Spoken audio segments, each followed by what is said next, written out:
말씀, 제가 가지고 있는 성경 310쪽 있는 데 있습니다. 에베소 1장 3절부터 6절까지 같이 읽습니다.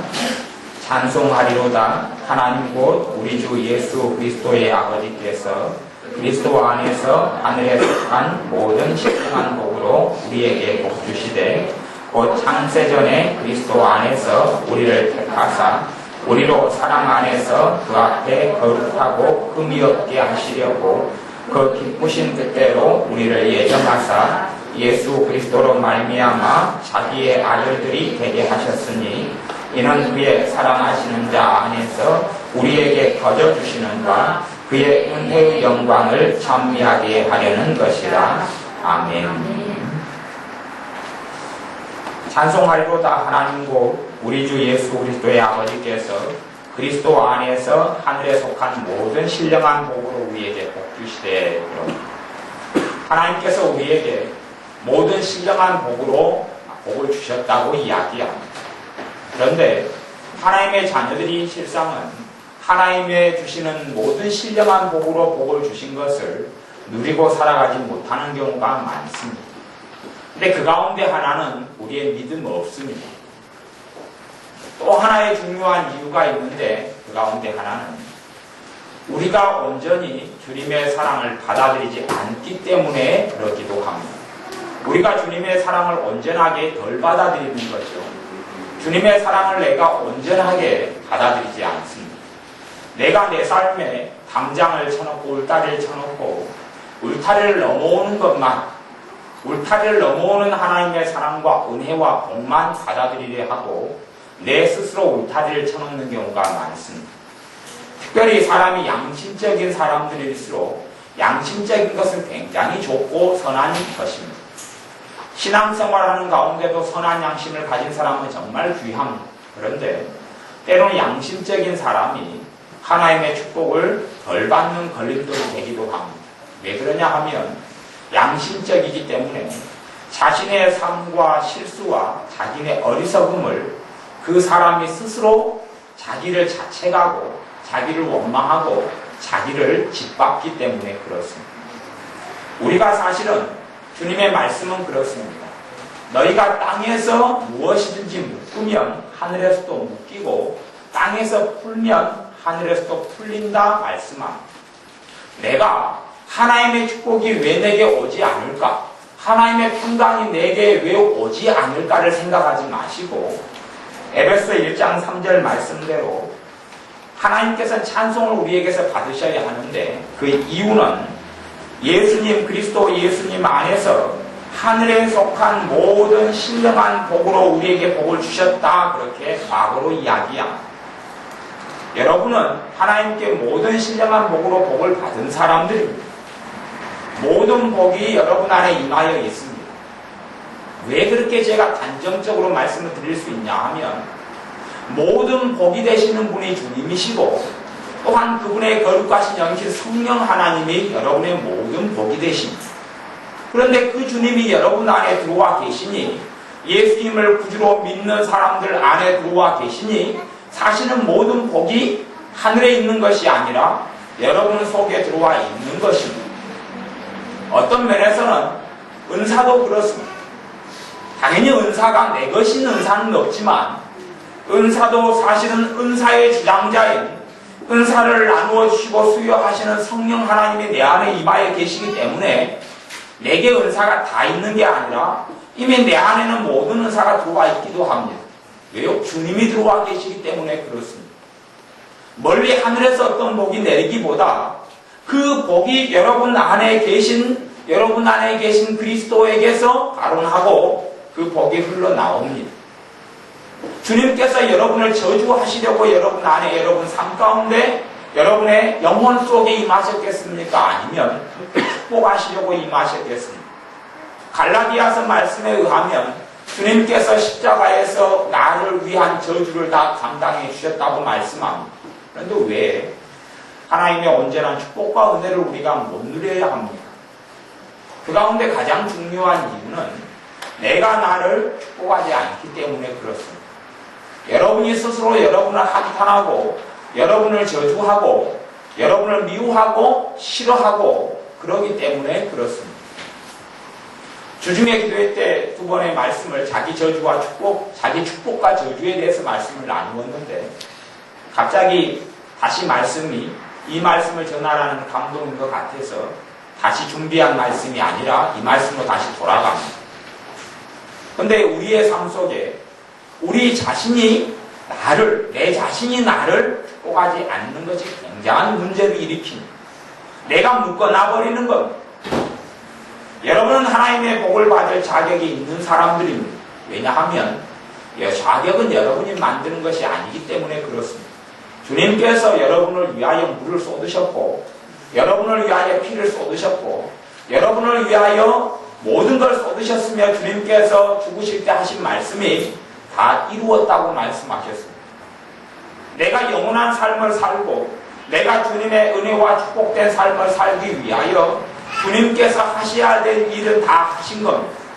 주님께서 내가 살아가야 할 하나님 앞에서 누려야 될 삶을 위하여 하실 수 있는 것은 다 하셨습니다. 그리고 부활 승천하셔서 성령님을 또한 보내시고 성령님께서 우리 안에 임하셔서 우리의 복의 근원이 되어주시는 겁니다. 그런데 우리가 문제가 되는 것은 뭐냐 하면 내가 묻고 있는 것이 문제가 됩니다.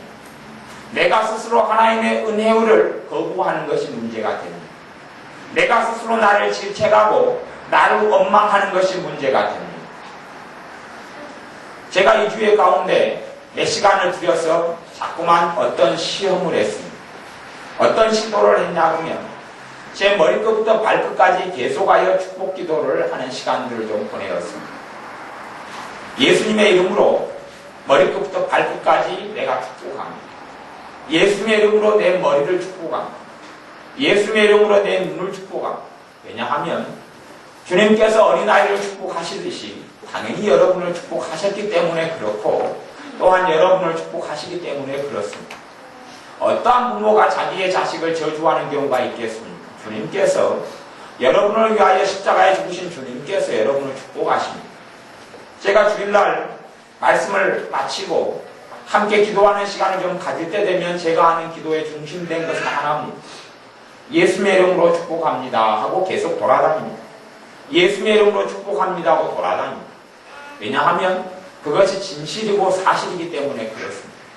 주님께서 여러분을 축복하십니다.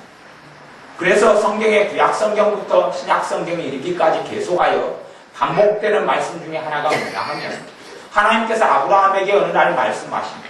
아브라함아, 내가 너를 축복하는 자를 내가 복주고 너를 저주하는 자를 저주하겠다. 하나님께서는 하나님의 자녀가 복받는 것을 원하십니다. 하나님의 자녀가 인간적으로 유격적으로 되는 것이 아니라 주님의 안에서 복을 받기를 원하십니다. 어느 날 또 아브라함의 자식 이삭이 자기 아들 야곱에게 축복합니다. 그때는 자기의 아들이 야곱이 아니라 에서인 줄 알았죠. 어찌됐든 자식을 축복합니다. 내 아들아, 하나님께서 너를 축복하는 자를 축복하고 너를 저주하는 자를 저주할 것이다. 이렇게 합니다. 또한 마찬가지입니다. 거룩한 성령님께서 하나님의 백성 이스라엘을 저주하려고 했던 발람 선지자에게 임하셔서 발람 선지자를 통하여 이스라엘 백성에게 예언합니다.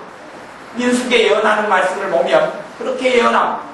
거룩하신 영이신 성령님께서 임하셔서 발람 선지자를 통하여서 이스라엘 백성아, 너희를 축복하는 자를 내가 복주고 너희를 저주하는 자를 내가 저주하겠다 말씀합니다. 사실은 저나 여러분이 하나님의 축복을 받기가 굉장히 어렵습니다. 왜 어렵냐 하면 걸림돌은 세상도 아니요, 협조해주지 않는 부모 형제도 아니요, 도와주지 않는 환경도 아니고 도와주지 않는 내 직장 상사도 아닙니다. 가장 큰 내 인생의 걸림돌은 나입니다. 나도 거듭난 나가 아니라 육적인 나, 죄된 나가 그렇습니다. 어떤 나가 가장 큰 걸림돌이 되냐 하면 분명히 신구약 성경에 신명기부터 시작해서 창세기부터 시작해서 누누이 주님께서 말씀합니다. 주님께서 우리를 누누이 축복하시며 말씀합니다. 그런데 가장 큰 걸림돌은 내가 되는 이유는 내가 나를 온전히 축복하지 않기 때문에 그렇습니다. 내가 나를 축복하지 않는다는 이야기는 축복을 안 하고 저주도 안 하면 제자리니 그건 빵점이죠. 얻는 것도 없고 잃는 것도 없습니다. 그나마 그래도 굉장히 다행인데 우리는 얻는 것은 없고 잃는 것은 너무도 많이 우리 자신을 스스로 자책하며 저주합니다. 내 자신을 저주한다는 것이 내가 나를 저주하느라 해서만 저주인 것은 아닙니다. 내가 나를 싫어하고 내가 나를 마음에 들어하지 않고 그렇죠. 어떤 사람은 어떨 때마다 저주하냐 하면 거울을 볼 때마다 저주하는 사람도 있습니다. 거울을 볼 때마다 거울에 비친 자기의 외모가 마음에 들지 아니하니 볼 때마다 자기의 외모를 저주하죠. 거울을 볼 때 코가 납작하면 거울을 볼 때마다 저주하는 것은 자기 코입니다. 저는 그것을 주중에 깨달았습니다. 저는 치아와 잇몸이 좀 안 좋습니다. 약하지요. 약해서 고생을 좀 많이 했습니다. 잇몸이 아주 붓고 염증이 생겨서 고생을 많이 했습니다. 제가 깨닫게 된 것은 내가 내 치아와 잇몸에 대하여 감사하지도 않고 또한 축복하지도 않았다는 겁니다. 왜냐하면 그 고생이 그렇습니다. 제가 이빨 중에서 하나가 가운데 이빨이 앞니 중에 하나가 의치인데 어릴 때 부러졌습니다. 앞니가 빠진 상태에서 10년을 넘게 살았습니다. 그런 입을 벌리지도 못하고 말도 못하고 입을 꾹 다물고 웃지도 않고 살았지요. 입을 벌리면 앞니가 하나 빠진 것을 보여야 되니까. 그래서 초등학교 4학년 때 그래서 고등학교 3학년 때인가 앞니를 해 넣었습니다. 그러니 그때까지 제가 치아에 대해서 얼마나 염려하고 걱정하며 근심하며 탄식하고 보냈겠습니까. 그러니 그 열매를 제가 많이 거두어 먹고 살았습니다. 심심하면 잇몸이 아프고 이가 애리고 고통을 많이 받았습니다. 그렇죠. 제가 그래서 주중에 대해서야 제 치아에게 그렇게 이야기했습니다. 참 안 좋은 이빨로 나를 먹여 살리라 고생 많이 했다. 이제는 내가 너를 축복한다. 참 좋지 않은 잇몸으로 너가 고생 많이 했다. 축복한다. 고맙다. 잘해줬다. 앞으로 더 잘하자. 파이팅이다. 그랬습니다. 여러분이 여러분의 삶에 대해서 육체에 대해서 축복하지 않으면 그 부분은 하나님의 축복이 임할 수 없기 때문에 문제를 일으킵니다. 문제를 일으키고 맙니다. 여러분의 오른쪽 다리가 안 좋아서 그에 대해서 볼 때마다 근심하고 낭망했다면 여러분은 사실은 여러분 오른쪽 다리를 저주하고 있는 겁니다. 그 부분에는 하나님의 건강으로 예수님의 피로 산 여러분의 건강, 예수님의 피로 산 여러분의 영원한 생명, 예수님의 피로 산 여러분의 주님의 평강, 주님의 사랑을 못 누립니다. 왜 주님의 사람들이, 왜 하나님의 자녀들이 하나님의 사랑을 못 누리고 살아갑니까? 가장 큰 이유 중에 하나는 그렇습니다. 주님이 여러분을 안 사랑하시는 게 아니라 여러분이 주님의 사랑을 안 받아들이기 때문에 그렇습니다. 어떤 여자가 있습니다. 한 남자가 그 여자를 너무나 사랑합니다. 당연히 감사하게도 그 여자도 그 남자를 사랑합니다. 그런데 끔찍하게 그 여자도 그 남자보다 더 그 여자를 사랑합니다. 그런데 이 여자는 이 남자의 사랑을 안 받아들입니다. 서로 사랑하는 사이임에도 불구하고 이 여자는 그렇게 생각합니다. 나는 저 남자를 끔찍하게 사랑하지만 저 남자에게서 사랑받을 가치와 자격이 없어라고 생각합니다. 그러니 사실은 자기가 그 남자를 사랑하는 열렬한 사랑이 자기 마음에는 올려오지만 상대방 남자가 멋있고 잘생기고 유능한 그 남자가 자기가 보기에 자기하고 비교할 수 없는 그 남자가 자기를 사랑한다는 것은 안 느껴집니다. 분명히 그 남자는 많이 사랑하는데 이 여자는 전혀 느끼지를 못합니다. 사실은 그런 일은 간혹 일어납니다. 그리고 믿음 생활에 있어서 영적인 생활에 있어서 그건 우리 자신에게 현실인 일이 됩니다. 왜냐하면 여러분이 주님의 사랑을 안 받아들이기 때문에 그렇습니다. 나 스스로 여러분 스스로 주님이 나를 얼만큼 사랑할 것이다 하고 스스로 생각하고 재단하는 가운데서 안 받아들이기 때문에 그렇습니다. 여러분이 생각하기를 주님이 나를 사랑하는데 정말 나를 보니 부족하고 연약하고 흠이 없고 어리석다. 내가 주님을 위하여 한 일도 없고 주님을 위하여 드린 헌신도 없고 주님을 위하여 드린 희생도 없고 주님을 위하여 산 것도 없으니 주님께서 나를 사랑하셔도 5점 정도만 100점 만점이라면 5점 많지만 나를 사랑하실 것이다 라고 생각합니다. 그리고 주님의 사랑은 여러분이 느낍니다. 근데 5점 정도 느낍니다. 5점 정도 느끼니 이 5점이 뭡니까? 흔적도 없지요. 학교에서 여러분이 수학시험을 봐서 5점 맞았다 그러면 누가 웃습니다. 그게 점수냐? 찍어도 5점은 낮죠. 제가 발가락으로 찍어도 5점은 나올 겁니다. 왜냐하면 1번만 다 찍으면 한 20점은 나올 거기 때문에 그렇습니다. 근데 여러분이 그렇단 이야기, 우리가 그렇단 이야기. 주님이 나를 왜 여러분이 주님의 사랑을 10점밖에 못 느끼는 줄 아십니까? 여러분이 주님의 사랑을 그것밖에는 안 받아들이기 때문에 그렇습니다. 여러분 안에 들어오신 주님이, 여러분 안에 임하신 거룩한 영이신 하나님의 영이신 성령 하나님께서 여러분을 사랑은 안 하시겠습니까? 여러분을 축복을 안 하시겠습니까?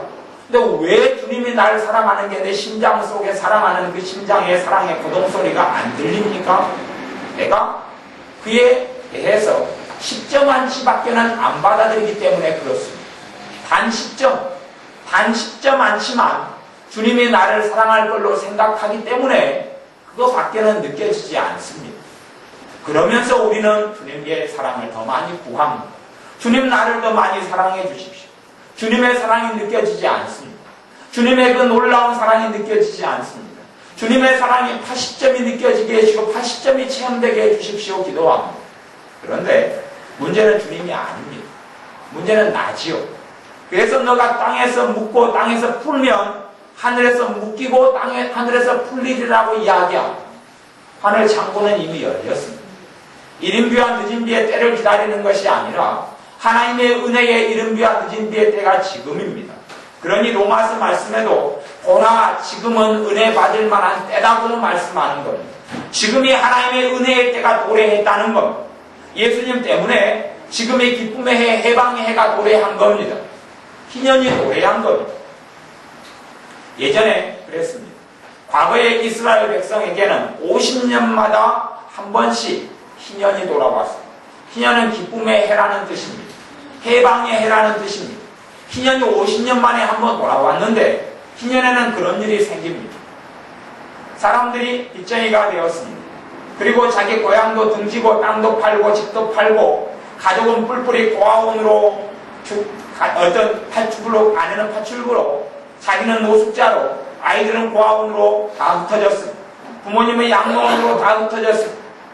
그리고 천덕꾸러기에 다 살다가 집도 재산도 다 잃었다가 50년째 돌아오는 희년이 돌아옵니다. 희년이 되어서 새해 1월 1일 새해가 밝았습니다. 그때에 무슨 일이 벌어지냐 하면 잃었던 가족이 다 돌아옵니다. 잃었던 자기 아내가 돌아오고 고아원에 있던 자식들이 돌아오고 먹고 살 것이 없었던 자기의 노숙자 인생에서 과거에 팔았던 집이 자기 집 소유로 등기전이 됩니다. 과거에 팔았던 그 논과 밭들이 자기 이름으로 다시 원주인인 자기를 찾아서 돌아오는 그것이 희년입니다. 하나님의 백성 과거의 이스라엘에게는 그런 희년이 있었습니다. 그런 희년이 50년마다 돌아왔습니다. 50년마다 돌아와서 그래서 사실은 50년마다 돌아오는 때가 되면 토지 거래가 안 되었습니다. 가령 내년이 희년이고 올해가 49년입니다. 내가 이제 내 집을 팔아서 빚을 갚으려 그러면 사람이 내 집을 안 사줍니다. 왜냐하면 야 내가 미쳤다고 네 집을 사주냐? 내년 되면 니한테 다시 갈 건데 나 못 사준다. 그럼 땅을 팔아서 가령 내가 빚이 2억이 있습니다. 내년 되면 빚 2억이 없어져 버린다는 이야기. 그러니 희년이 가까울 때가 되면 돈도 안 빌려줍니다. 야 내가 미쳤다고 돈을 빌려주냐? 내년 되면 그 돈이 다 없어질 텐데 다 돌아옵니다. 그러면 거지들은 어떻게 하느냐? 이스라엘에는 법이 있었습니다. 무슨 법이 있냐 하면 한 가족이 먹고 살 땅은 영원히 자기 땅으로 등재가 돼 있습니다. 수백 년에 걸쳐서 수십 년에 걸쳐서 그 땅은 내 땅으로 돼 있습니다. 그러니 돌아올 땅이 없는 것이 아니라 무조건 돌아올 땅이 있습니다. 무조건 돌아올 내 땅이 있는 거예요. 하나님께서는 하나님의 백성에게 가나안 땅 적과 꿀이 흐르는 땅을 주실 때에 각 가정과 사람마다 땅을 주었어요. 법적으로 이 땅은 너희 것이다. 이 땅으로 너희 자자손손이 해먹고 살 수 있다. 그 땅을 주셨어요. 그러니 무조건 희년이 되면 거지란 없습니다. 다 자기 몫의 땅이 돌아옵니다. 내가 남의 땅을 수만 평을 사가지고 경작을 하더라도 사실은 그 사람 입장에서는 안 된 일이죠. 근데 그 사람은 사실은 각오하고 수만 평을 사는 겁니다. 50년이 되면 다 돌려줘야 된다. 그 전에 실컷 농사져가지고 이물을 봐서 돈이라도 잔뜩 쌓자. 그런 생각을 하고, 이제는, 이 농사를 짓는 것, 땅을 사는 거지. 50년째가 되어지면 원주인을 찾아서 다 갑니다. 여러분이 가난한 자고 여러분이 떠돌이고, 여러분이 노숙자의 신세를 하면, 희년이 되는 기쁨의 해, 해방의 해 때에 모든 것이 다 돌아오게 됩니다. 지금은 자식들을 팔아서 무엇을 못하는 시대였지만, 과거 이스라엘 백성은 자식까지도 팔 수 있었습니다. 자식까지 팔아서 빚을 갚습니다. 내가 팔고 싶어서가 아니라 상대방이 빚쟁이가 돈이 없으면 내 자식을 데려가 버립니다. 자식 하나 이것이 300만 원이다 끌고 가버려서 내 자식을 데려가서 머슴으로 삼고 노예로 삼아버립니다. 내 자식이 거기서 노예가 되면 결혼해도 거기서 태어난 자식도 노예고 내 손주도 노예고 다 노예입니다. 다 노예로 삼아버립니다. 이 때문에 자식을 다 노예로 끌고 갑니다. 그런데 때가 되면, 희년이 되면 자식이 돌아온다는 이야기. 노예에서 해방돼서 내 자식으로 돌아옵니다. 그런 해방의 해가 주님께서 이 땅에 오심을 통하여 해방의 해가 시작되었고, 주님께서 재림하실 때까지 해방의 해가 계속 이어집니다. 축복의 해가 이어진다는 말입니다. 그러니 말씀의 여러 측면들이 있어서 제가 모든 측면을 한 말씀에 다 다루지는 못합니다만은, 분명히 오늘 말씀에 미리 전하려던 말씀처럼 우리가 주님을 위하여서 고난도 받고 핍박도 받고 믿음을 끝까지 지켜야 되는 환난도 우리의 삶에 있습니다. 그러한 측면까지 다 한꺼번에 다루지 못하지만 성경에서 이야기하는 정말 중요한 관점과 측면 가운데, 그 말씀 가운데 하나는 하나님께서 저와 여러분을 축복하고 계시다는 말씀입니다. 주님께서 저와 여러분에게 복 주고 계시다는 말씀입니다. 주님께서 여러분을 사랑하고 계시다는 말씀입니다. 그러니 주님의 사랑을 여러분이 체험하시려면 받아들이시면 됩니다. 여러분이 스스로 주님의 사랑에 대해서 점수를 매기지 말고 재단하지 마시고 받아들이시면 됩니다. 왜냐하면 저나 여러분은 다 죄인이고 부족하고 어리석은 사람들이기 때문에 저나 여러분이 어떻게 해서 주님의 사랑을 만들어낼 수는 없기 때문에 그렇습니다. 그냥 온전히 사랑은 여러분을 사랑하시는 그분으로부터 주님의 사랑이 오지, 내가 주님께서 나를 사랑하실 수 있도록 어떻게 만들 수 없습니다. 저와 여러분이 부족한 자이고 죄인들입니다. 주님께서 죄인인 여러분을 구원하시고 오셨고, 주님께서 병든 자에게는 의원이 필요하고 병이 없는 자에게는 의원이 필요 없고, 내가 의인을 부르러 온 것이 아니라 죄인을 부르러 오셨다는 말씀처럼 우리가 죄인으로 있기 때문에 주님이 필요하고, 내게 저주가 가득하기 때문에 주님의 축복이 필요합니다. 근데 여러분은 주님의 축복을 받아들이셔야 합니다. 주님의 축복을 받아들이셔서 누리셔야 합니다. 말씀에 그렇지 않습니까? 아버지 하나님께서 그리스도 안에서 하늘에 속한 모든 신령한 복으로 우리에게 복을 주셨다라고 말씀하는 겁니다. 또한 창세전에 4절에 보면 그리스도 안에서 우리를 택하사 우리로 사랑 안에서 그 앞에 거룩하고 흠이 없게 하시려고 그 기쁘신 뜻대로 우리를 예정하사 예수 그리스도로 말미암아 자기의 아들들이 되게 하셨으니 말씀하는 것. 우리가 하나님의 자녀가 하나님의 아들이 하나님의 딸이 되게 하신 것. 왜요? 기쁘신 뜻대로 그렇습니다. 무엇을 기뻐하십니까? 우리를 구원하시기를 기뻐하십니다. 무엇을 기뻐하십니까? 우리를 사랑하시기를 기뻐하십니다. 무엇을 기뻐하십니까? 우리의 존재 자체를 기뻐하시는 겁니다.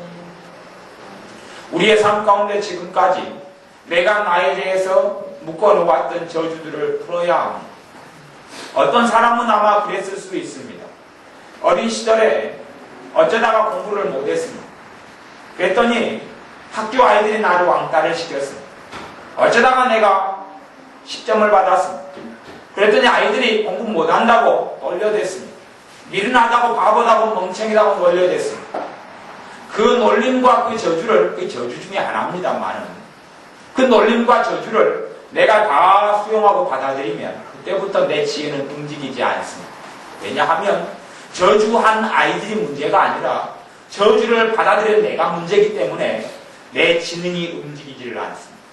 내 지혜가 움직이지를 않습니다. 저주를 받아들였기 때문에 그렇습니다. 저주를 주님이 안 풀어주는 것이 아니라 내가 묶었기 때문에 내가 풀어야 합니다. 그러니 여러분이 어린 시절에 누가 내게 상처를 주는 것을 받아들이고 내가 나를 모함하는 걸 받아들이고 내가 나를 못생겼다고 욕하고 나를 싫어하고 나를 한국 코너에 몰고 억압했던 것을 받아들인 것들에 대하여 그런 저주를 내가 풀어야 합니다. 그 저주를 풀고 축복으로 바꾸어야 합니다. 왜냐하면 주님의 사람들은 주님께 축복하시기 때문에 내가 나를 축복해서 축복이 오는 것이 아니라 내가 나를 축복하는 이유는 그렇습니다. 저주를 푸는 방법이기 때문에 그렇고 또한 주님이 나를 축복하시는 근거 때문에 그렇습니다. 주님이 나를 축복하시는 근거 때문에 축복을 받아들이는 것이 내가 나를 축복하는 겁니다. 여러분이 여러분의 자식을 온전히 축복하십시오. 부족한 점과 모난 부분을 보면 온전히 축복하기가 어려워질 수도 있습니다만은 주님은 여러분의 자녀를 그럼에도 불구하고 축복하시는 거예요. 그러니 여러분이 여러분의 자녀에 대해서 온전히 축복하셔야 합니다. 그럴 때 주님의 축복이 여러분에게 임하고 나타나게 됩니다. 여러분이 여러분의 신체에 대해서 불만을 가지고 있으면 그 부분은 계속하여 여러분 삶 속에 트러블이 일어납니다. 사실은 그래서 어떨 때는 병을 고치는 은사가 있기도 하고 어떨 때는 성령님께서 역사하시고 어떨 때는 믿음이 있기도 한데 분명히 어떤 부분을 기도하면 예를 들어 여러분의 코가 안 좋아요. 충농증이 있고 코가 막혀 있어요. 그래서 치유 기도를 해요. 치유가 안 돼요. 분명히 이상하다 고침을 받을 수 있는 믿음이 있는데 두 번째는 그래서 사열요법을 써요. 사열을 많이 해서 코가 좋아지죠. 그 안에 뭉쳐있는 모세혈관에 피가 유통되는 걸 가로막고 있는 어혈을 뺀다는 이야기. 어혈을 좀 빼내면 코가 풀립니다. 어혈을 빼도 코가 그대로예요. 이게 완전 무슨 일이냐? 그럴 때에 저주가 걸려있는 일이 있을 때는 또한 그런 일이 벌어집니다. 누가 저주하냐 그러면 자기가 자기의 코에 대해서 저주를 자꾸 거는 것, 자기가 자기의 코에 대해서 원망하고 한탄하고 불만족스럽게 여기고 모르지요. 코는 어떠하니 겉모양의 코는 좋게 여기지만 콧속을 싫어하는지 모르지요. 그래서 아주 싫어하고 그러면 그렇게 될 수 있어요. 점점 그 부분이 불협화음을 느끼는 겁니다. 또한 우리가 오실의 행복감에 대해서도 저주를 걸 수 있습니다. 나 같은 것이 언제 행복할 리가 있겠어? 그러면 저주가 걸리기 시작합니다. 쉽게 그것을 30년을 해왔으면 쉽게 그 저주가 풀리겠습니까? 그러지는 않을 겁니다. 쉽게 풀리지 않을 겁니다. 내가 한번 아이고 나 같은 것이 언제 행복한 날을 보겠어? 또한 부부간의 관계에 있어서 저주를 거는 사람이 있습니다. 언제 우리 부부가 마음 맞춰 살 수 있겠어? 이렇게 살다가 포기하고 살다가 가는 거지. 이 정도 살아도 뭐 어쩌겠어. 그리고 내가 내 자신에게 저주를 걸 수 있습니다. 주님이 우리의 부부 생활에 대해서 그렇게 말씀하시면 괜찮습니다. 주님께서 야, 너 부부는 벌장 다 봤다. 너 부부에 있어서 무슨 행복할 것을 누릴 게 있겠느냐? 별로 기대하지 말아라. 그렇게 말씀하셨으면 나도 내게 그렇게 이야기하면 정답입니다. 주님이 네 부부는 벌장 다 봤다. 나도 주님 맞습니다. 내 부부는 우리 부부는 벌장 다 봤습니다. 그러면 맞습니다. 그런데 주님께서 너의 부부는 벌장 다 보지 않았다. 너의 부부에는 소망이 있다. 너의 부부가 지금보다 나의 축복을 통하여 더 행복해질 것이다. 더 나의 기쁨을 너희 부부 속에서 누리게 될 것이다. 라고 주님께서 말씀하신다면 내가 주님께서 말씀하시는 그 축복을 온전히 받아들이지 않으면 내게 문제가 있는 겁니다. 거기에서 우리의 삶 속에 내가 묶어버리고 내가 풀지 못하는 것들이 많이 있게 됩니다. 여러분이 풀기로 작정하시고 주님의 말씀을 받아들이고 여러분을 축복하시며 여러분의 축복 자체가 내가 나를 축복합니다. 예수님의 이름으로 내가 나를 축복합니다. 거기에는 능력이 없습니다. 거기에 능력이 있다고 하는 이야기가 아닙니다. 능력은 주님이 여러분을 사랑하고 계시기 때문에 그렇습니다. 주님이 여러분을 축복하고 계시기 때문에 그걸 받아들이는 겁니다. 이미 축복의 파이프는 여러분에게 와 있습니다. 축복의 파이프가 그 생수의 강이 여러분 안까지 들어와 있습니다. 여러분이 여러분의 물꼬를 트는 것만 남았다는 이야기. 여러분이 하수도 매설공사, 상수도 매설공사를 해서 상수도 매설공사를 통해서 하나님의 축복의 강을 끌어들이라는 이야기가 아니라 그건 다 놓여 있습니다. 예수님의 여러분을 사랑하시고 죽으심 때문에, 예수님의 피 때문에, 예수님의 보혈 때문에 그 생수의 강의 파이프가 여러분까지 놓여 있습니다. 다 만들어졌습니다. 대신 문제는 여러분이 꼭지를 틀어막고 있는 거예요. 꼭지를 틀어막을 뿐만 아니라 꼭지에 아예 여러분이 때로는 용접을 해놓은 겁니다. 용접을 해놓은 거죠. 한 30년짜리 용접을 떼어놨으면 이게 어디가 답이 있겠습니까? 뜯어내야지요. 아니면 잘 정도 해놨으면 꼭지에다가 또 꼭지에 꽁꽁꽁꽁 철사줄로 둘러매놓은 겁니다. 철사줄을 풀어야지요. 가볍게 해놓은 사람은, 저는 어릴 때 잠자리를 잡을 때 되면 잠자리 채가 없어서 거미줄을 쳐서 잠자리를 잡았지요. 어른들은 다 그렇게 많이 살았습니다. 철사를 둥그렇게 말아서 거미줄로 이렇게 거미줄을 걷고 다니면 팽팽해집니다. 그러면 잠자리가 날개를 착 달라붙어서 파닥파닥하고 거미줄에 붙어서 꼼짝을 않습니다. 그러면 잠자리 서너마를 잡고 그러다 보면 거미줄 구멍이 빵 뚫어집니다. 그러면 또다시 거미줄을 또 찾아서 돌아다니다가 또 거미줄을 장만해서 잠자리를 잡으러 다닙니다. 잠자리 채보다 훨씬 재밌습니다. 그런데 거미줄로 여러분의 생수의 강이 흘러오는 그 수도꼭지를 똘똘 말아놨으면 너무 쉬울 거예요. 그냥 뜯을 필요도 없죠. 거미줄이 힘이 없기 때문에 그렇습니다. 여러분이 얼마나 단단히 틀어지고 있느냐, 단단히 얼마나 막아놨느냐에 따라서 그런 데는 달라질 겁니다. 조금씩 수도꼭지가 돌아간다면 주님의 생수의 강과 은혜는 여러분에게 들어오기 시작할 겁니다. 여러분이 그걸 받아들이시라는 이야기입니다. 하나님께서 우리와 화평하십니다. 예수님의 피로, 주님께서 자신의 피로 하나님 아버지와 나를 화평케 하셨습니다. 그러면 내 안에 화평이 있어야 됩니다. 내 안에 화평이라는 것은 평안을 이야기하고 하나님의 평안이 내 안에 있어야 합니다. 환경이 어쨌든지 간에 여러분 안에는 하나님의 평안이 있어야 합니다. 그런데 하나님의 평안이 여러분 안에 없으면, 하나님의 평안이 내 안에 없으면 내가 하나님의 평강을 거절하고 있다는 이야기, 내가 거부하고 있다는 이야기, 받아들여야 합니다. 하나님의 은혜를 받아들여야 합니다. 아니, 제가 부족하지 않습니까? 여러분이 부족하지 않습니까? 여러분이 무능하지 않습니까? 여러분이 연약한 데가 얼마나 많습니까? 많이 연약하잖아요. 많은 부분에 연약함, 경제적으로 여러분이 연약하면 거기에 하나님의 축복의 물기를 받아들이십시오. 주님께서 그렇게 말씀하셨습니다. 주님께서 가난하게 되시면 너희로 부욕해 하려 하심이니라. 그 가난은 주님이 언제 영적으로 가난한 적이 어디 있었습니까? 주님이 가난한 것을 진짜로 가난하게 사셨다는 이야기. 주님은 한 벌 옷 가지고 사셨습니다. 그런데 그 이유가 있다. 하나님의 자녀로 하여금 부욕해 하려고, 영적 부요만을 이야기하는 게 아닙니다. 주님이 실제적으로 가난을 겪었기 때문에 어떤 사람에게는 부자가 되고 부욕해 되는 것이 그에게 저주가 되는 경우도 있지만 적당한 부요와 우리가 감당할 부요는 필요합니다. 그러니 주님께서 나를 위하여 가난케 되셨는데 우리가 부요함을 누려야 합니다. 최소한 우리가 빚쟁이가 되어져 살 수는 없지 않습니까? 그러니 하나님의 부요를 받아들여야 합니다. 주님께서 가난케 되심으로 내게 부요가 오는데 그 부요를 받아들여야 합니다.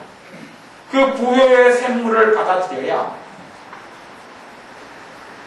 제가 이 부요에 대해서 말씀을 나누는데 성령님께서 제게 역사하시는 것을 제가 느껴졌어요. 그러면 여러분 가운데서 주님의 부요를 경계 부분에 받아들여야 할 사람이 있다는 이야기입니다. 그 부분에 받아들이라고 성령님께서 제게 감동하시 역사하신 부분을 제가 느꼈어요. 그럼 여러분은 여러분의 경제 생활을 저주하지 않아야 하고 저주한 부분을 풀어야 합니다. 저주하면 무슨 일이 생깁니까? 구멍 뚫린 전대 돈주머니가 되어져서 돈이 셉니다. 돈이 세고 맙니다. 여러분이 주님의 축복을 여러분의 경제 생활에 받아들이십시오. 여러분의 감정 안에 절망과 낙담과 좌절만 있으면 여러분의 마음과 여러분의 감정과 여러분의 생각을 저주한 것을 회개하셔야 합니다. 회개하시면서 축복하셔야 합니다. 어떤 사람은 먹어도 행복을 못 느끼고 자식이 애교를 떨어도 행복을 못 느끼고 심지어 어떤 여자분은 그렇습니다. 나이가 47인데 그렇다 그래요. 결혼기념일이 되어져서 남편이 백송이 장미꽃을 들고 오고, 당연히 장미만 들고 오면 기분 나쁘죠. 현찰을 가지고 와야지요. 현찰을 안 가지고 오면 장미로 머리를 때리면서 그럴 겁니다. 이 인간아 돈으로 바꿔와라. 못 먹는 장미를 가지고 와야 된다. 그런데 이 남편이 지혜가 있어서 장미꽃 다발을 백송이를 가져오는 가운데 거기에 당연히 장미꽃 사이에 현찰 봉투를 3개를 숨겨서 가져왔죠. 그리고 이 여자가 현찰 봉투를 보았죠. 현찰이 꽤 두둑하게 있었습니다. 그런데 문제는 이 47살 된 이 여자분의 문제는 뭐냐 하면 행복이 안 느껴진다는 겁니다. 자식이 대학생이 되었는데 대학교에서 전액 장학금을 받았습니다. 학비가 420만 원이 되는데 420만 원을 다 면제를 받은 겁니다. 그런데 이 47살 된 여자분의 마음에 전혀 기쁨이 없는 겁니다. 그렇게 살아온 지가 오래됐습니다. 무슨 문제입니까? 자기의 행복, 정상적으로 느껴져야 될 행복도 안 느껴지는 것은 저주를 많이 했기 때문에 그렇습니다. 자기의 행복에 대해 저주를 많이 해버리면 정상적으로 맛있는 걸 먹으면 기쁘고, 또한 자식들이 애교를 떨면 기쁘고, 가정이 단란하게 모여서 식사 자리에 앉으면 기쁘고, 내 삶의 여유가 산책할 여유도 있으면 기쁘고, 등산할 여유라도 있으면 감사하고, 시간을 내어서 쪼개서 낚시라도 해서 고기를 잡든지 못나든 낚싯대를 들이운다는 것이 행복하고, 시간을 내어서 내가 책이라도 한 줄 읽을 수 있는 여유와 낭만이 내게 있다는 게 행복하고 느껴져야 하는데, 가을에 단풍잎이 떨어지면, 은행잎이 떨어지면 거기에서 가을의 정취를 느끼고 행복하고, 단풍이 든 산을 보며 행복하고, 목욕탕에 들어가서 뜨거운 물에 몸을 지지면 시원하다 그러고 행복감이 느껴져야 하고, 그런데 범사에 짜증만 나고 행복이 안 느껴진다면 내 행복에 대하여 저주를 너무 해버린 겁니다. 주님께서는 주님의 백성들에게 구약성경부터 그렇게 말씀합니다. 너 이스라엘이여 너희는 행복자로다. 그럼 우리가 무슨 행복자입니까? 내가 내 자신에게 너무 저주를 많이 가득히 걸어서 주님의 행복이 내 안에 물밀듯이 들어오는 것을 내가 다 가로막고 있습니다. 온갖 쓰레기 더미로 주님의 생수의 강이 흘러오는 것을 가로막고 있는 것을, 그 쓰레기 더미에 똑같이 쌓아놓은 것들을 치워야 합니다. 이게 좋은 뜻이면 얼마나 좋습니까마는 좋지 않은 겁니다. 주님의 축복을 여러분이 만들어내지 마시고 주님께서 그의 죽으심으로 만들어낸 축복을 여러분이 받아들이셔야 합니다. 더 많이 받아들이셔야 합니다. 주님께서 나를 축복하심을 믿으셔야 합니다. 주님께서 여러분의 사랑하심을, 주님께서 나를 사랑하심을 믿으셔야 합니다. 그래야지 사랑이 느껴지는 겁니다. 사랑이 느껴져서 그분의 사랑을 믿는 게 아니라, 사랑을 믿는다는 것은 뭐냐면 받아들인다는 겁니다. 받아들여야 느껴지죠. 엄마가 자식 삼형제를 키우면서 삼형제를 다 사랑합니다. 물론 부모인지라 조금 더 공부 잘하는 자식은 조금 더 사랑하고, 못하는 자식은 사랑해도 나무 자식같이 여기게 하겠습니까? 사랑합니다. 사랑하는데 자식 3명 가운데 1명은 엄마의 사랑을 못 느낍니다. 사랑합니다. 사랑하니 밥을 해주지요. 사랑하니 빨래를 해주지요. 사랑하니 이놈아 공부 좀 열심히 해라 그래도 수업료를 챙겨주지요. 사랑하니 학교에서 급식비를 챙겨주는 거죠. 사랑하니 학용품을 사주는 거 아닙니까? 사랑하니 서로 용돈을 주지요. 뭐라고 잔소리를 해대도 잔소리 나오면 어떻게 하겠습니까? 부모인들의 잔소리가 없으면 못 살지요. 그러니 사랑하는 거지. 사랑하는 건데, 두 번째 아들이, 제가 둘째 아들 이야기를 합니다. 둘째 아들이 사랑을 못 느끼는 겁니다. 엄마의 사랑을 못 느끼는 겁니다. 어디가 문제가 있습니까? 엄마에게 문제가 있습니까? 둘째 아들에게 문제가 있습니까? 둘째 아들이 보기에는 전혀 자기 엄마가 자기를 안 사랑하는 거예요. 볼 때마다 안 사랑하는 거예요. 자기 큰형이 아파서 누워있을 때 엄마가 머리에 물수건 얹어준 걸 보니 둘째 아들이 그럽니다. 나는 한 번도 안 해주더만 형한테만 해주고. 근데 사실은 둘째 아들은 아파서 몸이 건강해서 쌩쌩해서 아픈 적이 없습니다. 그러니 그렇게 느끼는 거죠. 자기가 그렇게 느끼는 겁니다. 느끼는 거예요. 그러니 사실은 문제는 자식에게 있는 것처럼 문제는 여러분의 아버지 하나님께 있지 않습니다. 문제는 여러분의 주님에게 있지 않습니다. 문제 투성이가 나인 것을 봐야 합니다. 내가 하나님의 은혜가 내게 들어오는 것을 가로막고 있는 거지. 하나님의 누구를 곤란해서 니한테는 복을 안 주겠다. 네한테는 내 은혜를 안 주겠다는 것이 아닙니다. 어떻게 해야 이 둘째 아들이 엄마의 사랑을 느끼겠습니까? 방법이 뭡니까, 대관님? 엄마가 아마 자기 심장을 하나 떼어서 줘도 못 느낄지 모르겠습니다. 못 느낍니다. 느끼지 않습니다. 느끼지 않고 갈수록 이상한 것만 쳐다봐서 원망만 쌓아갈 수 있습니다. 당연히 둘째 아들은 원망만 쌓아갖고 고등학생이 되어져서 가출하기 시작했습니다. 우리 집을 나갔죠. 집을 나갔습니다. 그리고 30살 중반까지 집을 헤매고 돌아다녔어요. 밖을 헤매고 돌아다니고 그리고 다니면서 마약을 하고 그리고 돈을 벌어먹고 살려고 이 남자가 했던 것이 인신매매. 여자를 팔아서 넘기고 살았죠. 그리고 잡혔습니다. 감옥의 사형수가 됐습니다. 마약 중독에 찌든 것, 사람을 살인까지 한 사형수가 됩니다. 그때에 연락돼서 엄마가 찾아옵니다. 엄마가 찾아오고 울고 통고 갑니다. 엄마가 계속 와서 울고 통고 갑니다. 그리고 그때야 죽기 전에야 이 아들이 35살 아들은 느낍니다. 자기가 없었다는 걸 느낍니다.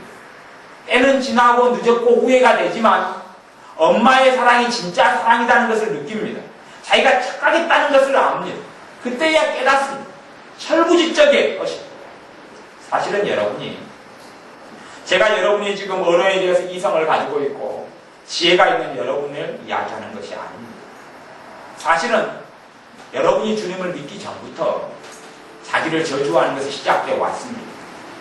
하나님의 축복을 받아들이지 않는 훈련은 내가 어릴 때 믿었건 어릴 때 믿지 않았건 거기서 시작됐습니다. 제가 이야기하는 것은 지금 예수님을 잘 믿고 있는 지금을 이야기하는 게 아닙니다. 이미 떡꼭지가 틀어막혀버렸고 용접이 되었고 철사로 묶여버렸다는 이야기입니다. 언제요? 어린 시절에. 그때에 7살 때에 14살 때에 18살 때에 그때에 묶였다는 이야기입니다. 그것을 여러분이 푸셔야 합니다.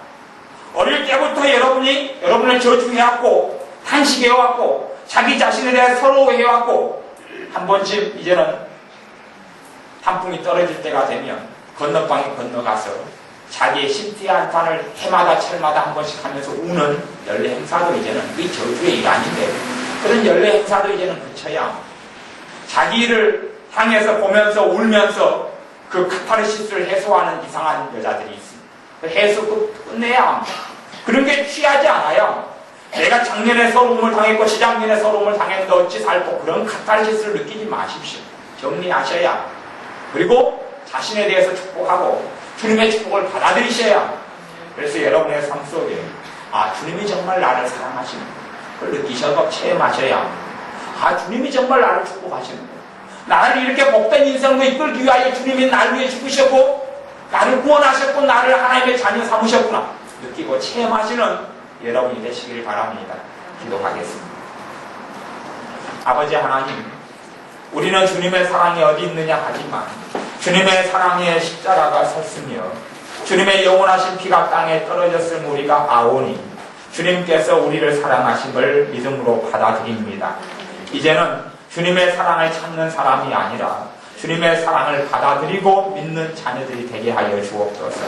주님의 축복을 구하는 사람이 아니라 축복하신 주님의 축복을 이미 신령한 복이 우리에게 임하여 있는 그 복을 받아들이는 우리가 되게 하여 주옵소서. 그래야 때로는 20년, 때로는 30년, 때로는 50년 동안 어린 시절부터 내가 나를 원망하고 자책하며 저주하며 낭망하며 이렇게 살아온 것들에 대하여 이제는 회개할 것은 회개하며 더러운 건 씻고 먼지는 털어내고 묻은 똥은 털어내고 씻어내며 그리고 주님의 축복을 온전히 받아들이는 우리가 되게 하여 주옵소서. 예수님의 이름으로 머리끝부터 발끝까지 나를 축복합니다. 예수님의 이름으로 내 건강을 축복합니다. 예수님의 이름으로 내 지능을 축복합니다. 예수님의 이름으로 내 지혜를 축복합니다. 예수님의 이름으로 내 경제생활을 축복합니다. 예수님의 이름으로 내 부부생활을 축복합니다. 예수님의 이름으로 내 자식들을 온전히 축복합니다. 예수님의 이름으로 내 삶을 축복합니다. 예수님의 이름으로 내 감정을 축복합니다. 예수님의 이름으로 내 생각을 축복합니다. 예수님의 이름으로 내 행복을 축복합니다. 주님의 축복을 온전히 받아들여 누리는 자녀들이 되게 하여 주옵소서. 예수님의 이름으로 기도하옵나이다. 아멘. Sequence of how the Spirit has